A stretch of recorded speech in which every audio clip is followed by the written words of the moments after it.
Catherine, because of the ice storm, everyone is remaining at home. There will be no Christmas supper. Be careful. My mother texted me. I understood, but I was disappointed when I looked at my phone.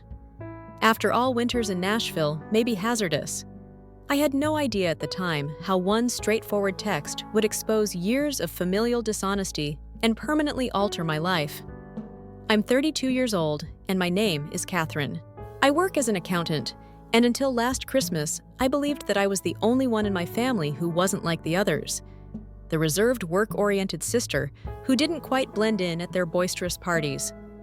In our parents' view, my younger sister Anna was always the star and the one who could do no wrong. I took a seat for a peaceful day by myself that Christmas morning. Despite my loneliness, I tried to remain optimistic, prepared myself some hot chocolate, and watched some holiday films. I was browsing Instagram at around 3 p.m. when my heart stopped beating. My cousin Nina had posted something new. The ideal Christmas with the family at Anna's. Having everyone together is such a blessing. Christmas supper is a family tradition. My whole family was in the pictures. Anna's exquisite dining table was crowded with my grandmother, mom, dad, aunts, uncles, and cousins. Wearing festive sweaters, they were all grinning and obviously enjoying the festivities. I had been purposefully left out of their pictures via the windows. The sky were sunny and clear. An ice storm did not occur. Never had there been. As I looked at more pictures, my hands began to shake. My mom was setting out her famous Christmas cookies while my dad was cutting the turkey. Presents being opened by my young nieces and nephews. The pretext of the ice storm was a total fabrication, an easy falsehood to keep from telling me that I wasn't invited at their ideal family get-together. The realization hit me like a ton of bricks. They had informed me that events had been canceled on numerous occasions, all those private parties to which I had not received an invitation. In fact, how many of them had occurred without me? For what length of time had they been plotting to keep me out while feigning concern? My phone rang the following morning. My mother was pretending that nothing had occurred. "Hello, sweetheart. I hope you enjoyed a peaceful Christmas. You were missed." My hands clenched into fists at the casual brutality of her comments. Everything would change at this point, but I was unaware of it at the time. I always strived to be the good daughter as I was growing up in our family's house. I maintained straight A's in school, assisted my mom with household tasks, and even gave up my desire of going to art school to pursue accounting since my parents said it was more realistic. When my sister Anna left college to pursue a career as a yoga instructor, she was free to do as she pleased. When I put in extra hours to help my parents pay off their mortgage, they referred to her as bold. They hardly gave it a glance. I can recall a specific instance that ought to have made me realize things sooner. I took 3 weeks off work 3 years ago to assist in taking care of my dad when he required surgery. I took care of his medicine, cooked, cleaned, and drove him to appointments. Once Anna arrived, stayed for an hour to take social media selfies with him, and then left, saying she was at a yoga retreat. Nevertheless, Anna was the helpful daughter in my parents' account of that period. I was only doing the bare minimum at the time. It wasn't any better with my extended relatives. My aunt would compliment Anna's free energy at every get-together and ask me when I would relax and learn to love life. My professional achievements were written off as uninteresting, but Anna's most recent adventure teaching yoga in Bali was the topic of conversation at every family meal. I kept telling myself my family loved me in their own way and that it didn't matter. My mom told everyone that Anna had done all the work for Thanksgiving, even though I had spent hours helping her prepare it last month, while I did nothing but sit. As usual, I swallowed my hurt and said nothing. I volunteered to assist with the preparation and cooking when Anna revealed that she would be hosting Christmas this year. She dismissed me, stating that she wanted it to be flawless. I should have recognized the warning signs back then, but I was still making a lot of effort to believe in the myth of our contented family. In reality, I've lived my whole life attempting to gain their acceptance, justifying their actions, and acting as though I didn't notice when they kept me out of unplanned family get-togethers that everyone else somehow knew about. I persuaded myself that if I simply put in more effort, worked longer hours, and contributed more, they would eventually consider me deserving of being included in their ideal family photo. "Hello, sweetheart. I hope you enjoyed a peaceful Christmas. You were missed." My gut turned at my mother's phony smile. I tightened my hold on my phone as I gazed at the Instagram pictures that were still visible on my laptop, proof of their idyllic family get-together from which I had been purposefully left out. Really, Nina's social media posts indicate that everyone had a great time at Anna's place, so I was able to maintain my composure. Everybody but me. There was an overwhelming quiet on the other end. My mother's face, that well-known look when she has been caught in a lie and is already making explanations, was practically visible to me. Alas, she stumbled. At the last minute, Anna planned it. Additionally, you are aware of how uncomfortable you might be at events by being so quiet. We simply pondered. What did you think? Pretending that everyone else was spending Christmas alone, I pressed that it would be preferable to lie to me. Be less theatrical, my mom sighed. We wanted to stay out of any embarrassing situations. You are aware of Anna's desire for perfection. It dawned on me then. All of the previous events were canceled and arrangements had inexplicably fallen through.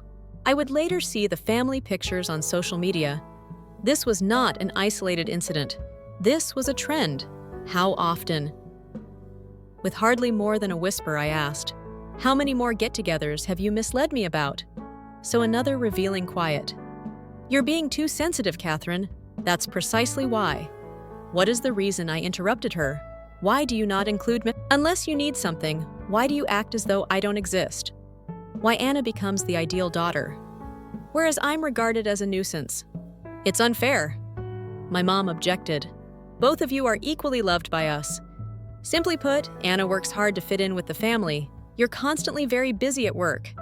I gave a sour laugh. Are you occupied at work? You mean that you're too busy to help pay your mortgage?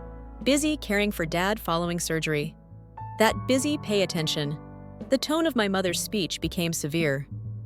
Perhaps we should give each other some space if you're going to act in this manner. When you're prepared to be reasonable, give me a call. The line died. Sitting there, I gazed at my phone. 32 years worth of memories came quickly and painfully into sharp focus. Every justification, every rejection, every miscommunication. Everything had been planned. The issue was not with me. I had never been. I stopped trying to justify them at that point. The instant I realized the truth, there was no family for me. Although they regarded me like an afterthought, I had folks who shared my DNA. Something broke inside me after that phone call. I was tired of being the doormat for the family. I launched my laptop and began sending my whole family an email. Sister parents, uncles and aunts. Everyone who had attended that Christmas dinner was a cousin. Years of suppressed emotions spilled forth as my fingers slid across the keyboard. I've seen the pictures I wrote about from Christmas dinner. I was informed that the meal was canceled because of a fictitious ice storm. I want everyone to be fully aware of what they have done. I wasn't just left out of a family get-together. To have me spend Christmas alone, you planned a complex falsehood. Screenshots of my mom's stay at home are attached. In addition to posting pictures of their celebration on social media, everyone is sending the same text messages. Before I could second-guess myself, I pushed send. Responses began pouring in almost instantly. According to my Aunt Marie, they neglected to inform me that the plans had changed. I was overreacting, Uncle Robert said. After my cousin Nina's tweets revealed their deception, she promptly removed all of the Christmas pictures and messaged me to claim I was creating needless trouble. Then Anna responded with a lengthy, patronizing email about how she only wanted one ideal holiday and how I never try at family gatherings. Given that I clearly dislike family get-togethers, she even dared to imply that my exclusion was for my own benefit. However, my parents' response was what really revealed their personalities to me. They went on the attack, rather than offering an apology. My mother began phoning acquaintances from our shared family, making up a tale about my having a breakdown. I received a severe email from my father on the importance of protecting family privacy and the unacceptableness of sharing our private problems. Now you've actually done it. I got an SMS from Anna. You couldn't accept that, which is why Mom is crying and everyone is upset. Perhaps you are the issue. We didn't want you at Christmas for precisely this reason. I had the impression that I was in an other reality. They had lied to me and purposefully excluded me. But in some way, I was the bad guy for pointing out their actions. They distorted the story more the more I defended myself. They intensified when I refused to apologize and back down. My mother started making noise in the lobby when she showed up at my job without warning. Anna started sharing ambiguous posts on social media about choosing peace over family and harmful individuals. Rather than threatening me, my father threatened to remove me from his will if I didn't line up. What I had finally recognized was only validated by their behavior. This was not an affectionate family, shielding itself from a challenging member. Desperate to keep control over someone who had finally ceased following their rules, this toxic system was in place. At that moment, I made the decision that I had to do more than simply reveal their lies. It was time for me to fully escape their control. They had no idea that I was already formulating a scheme to demonstrate to them what happens when you ignore the one person who has always supported you. Rachel. An old family friend who had retired from handling my parents' money years prior sent me an unexpected note a week after I sent my hostile email. "I've been following your family's activities on social media, Catherine. Something is important for you to know. Is it possible for us to meet?" I consented to meet her at a peaceful downtown cafe. Rachel was holding a manila package and appeared anxious when I got there. She passed the envelope across the table and added, "I've been carrying the guilt of this for years. Despite your father's vow of secrecy, I can't keep quiet any longer after witnessing their current treatment of you." The envelope included 15 years' worth of court records and bank statements. My hands started to shake as I read them. These documents show that my grandfather had bequeathed a sizable sum of money expressly for my future and schooling. Almost $300,000. I had never heard of this money. The trustee was your father. Rachel gave a calm explanation. When you became 25, he was supposed to provide you access. Rather, he moved everything to Anna's accounts, where she used money to finance her failing business endeavors and lifestyle. The realization struck me like a blow to the body. I had put in a lot of overtime over those years to pay for my accounting degree and the student loans I was still repaying. I used to assist them with their mortgage. The entire time they had been hoarding my inheritance and using it to buy Anna. "And there's more?" Rachel added. "Additionally, your grandfather gave you and Anna properties that were supposed to be divided evenly. All of them were sold by your parents. When you were 18, they had you sign your power of attorney. Do you recall that it was for making medical judgments in an emergency I was ill? They had total control over my financial interests thanks to the contract I obediently signed. As they saw me struggle, took my assistance with their costs, and made me feel bad for not doing more for the family, they had methodically stolen my fortune. Even worse, the statements revealed that Anna was receiving frequent transactions that were identified as company investments. She used money from my estate to pay for her yoga studios. Bali is where she retreats.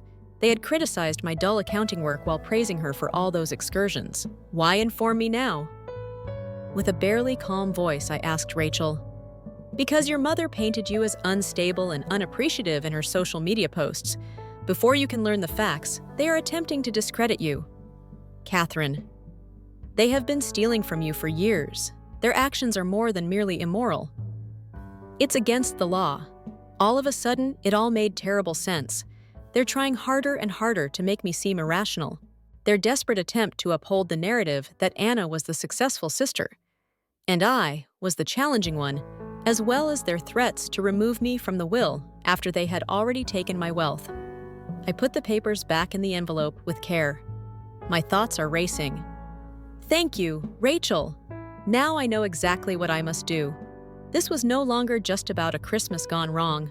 This involved years of deliberate theft and deceit. And I was in a unique position to hold them accountable because I am an accountant with years of experience investigating financial wrongdoing. Having taken Rachel's papers, I carefully constructed my case throughout the course of the following week. I understood exactly how to follow the money trail since I was an accountant. Every fake paper, every improperly used power of attorney, and every unapproved transfer. I kept track of everything. I also had everything reviewed by Sarah Chen, an inheritance fraud lawyer. Financial exploitation is evident in this instance. Sarah verified that if you would like to go that route, we can file criminal charges. I carefully weighed my alternatives. The reputation of my family would be ruined by a criminal prosecution, but our relationship was already ruined by them. I nevertheless made the decision to give them one final opportunity to put things right. I sent an email to Anna and my parents asking for a family meeting to work out our differences. They seized the opportunity, presumably hoping to coerce me back into line. We decided to get together the next Saturday at my apartment. I placed 3 folders, one for each of them, on my dining table the morning of the meeting. Each folder contained a letter from my lawyer explaining their alternatives as well as a comprehensive record of their scam. Either sign a confession and return all outstanding funds to me, or else you will be charged with a crime. They showed up cocky, obviously expecting me to say I was sorry. My mom got right in. "We're so happy you've woken up, Catherine." I slid the folders over the table and interrupted her. Before any more words are spoken, I recommend reading them. As my father scanned the papers, the color faded from his face. Anna's hand began to shake. My mom made an effort to keep things under control. "This is absurd. You are attempting to extort members of your own family." "Blackmail?" I chuckled icily. "No, I'm offering you an option. I'll let the cops handle it, or you return my inheritance with interest and confess what you did. Rachel has consented to testify already." Rachel was not entitled. "My dad got things started. I interrupted you. You had no right to. You watched me suffer for years while stealing from me. You sell property that was legally mine by using my power of attorney. You used my fortune to pay for Anna's lifestyle." Anna started crying. I had no idea. I was informed that the funds were from their savings. "Don't tell lies." Calmly, I answered. "Your accounts received the transfers immediately. You were fully aware of what you were doing." My mom tried something different. "Consider the impact this will have on the family. What are people going to say? Before robbing your own daughter of hundreds of thousands of dollars, you ought to have considered that," I answered. "You have 48 hours to make up your mind. I'm going to the cops unless you sign the confession and set up the transfers." My father virtually dragged my frantic mother and sister out the door as they fled in a panic. Family members all took sides, of course, and the family group chat was inundated with messages within hours. But I didn't panic. I had the facts and proof on my side. They now have the ball in their court. That night I told Sarah on the phone. However, I have a feeling they won't make the best decision. I was prepared for everything that might happen. They had already given me the best present after all, freedom from their control.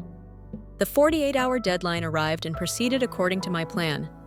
My family opted for pride over integrity. Neither did they set up any transfers or sign the confession. Rather, they attempted to erase evidence by destroying documents, canceling accounts, and even trying to coerce Rachel into taking back her statement. They were unaware that I had already turned everything in to the police. I formally filed charges the morning following the deadline. By the afternoon, police officers with search warrants began knocking on their homes. As the narrative developed, I observed from my office. My father was handcuffed and escorted out of his place of employment. Anna's yoga studio, which was bought with stolen money, was confiscated as an asset. When my mother was arrested at a charity committee meeting, her meticulously maintained social media persona came crashing down. Once more, but in a different tone, the family group chat erupted. As soon as the proof was made public, relatives who had previously denied my assertions fell silent. Note: the fall from grace of the prestigious family was covered by the local press. One day put a stop to all the years they had spent keeping up flawless looks. Rachel texted me, and my phone buzzed. "You made the correct decision. Your grandfather would be pleased." She was correct. This was no longer about retaliation. Justice was at issue. No delight, simply relief, as I saw the well-crafted lies of my family fall apart. I was at last free, and the truth was out. After a year, I was sitting in my new Denver house and watching the snow fall outside my window. Months had passed since the court case ended. Both my mother and father accepted plea bargains and agreed to make amends. After her yoga business failed, Anna was able to secure a legitimate position as a receptionist. They had lost the ideal family image they had fought so hard to preserve.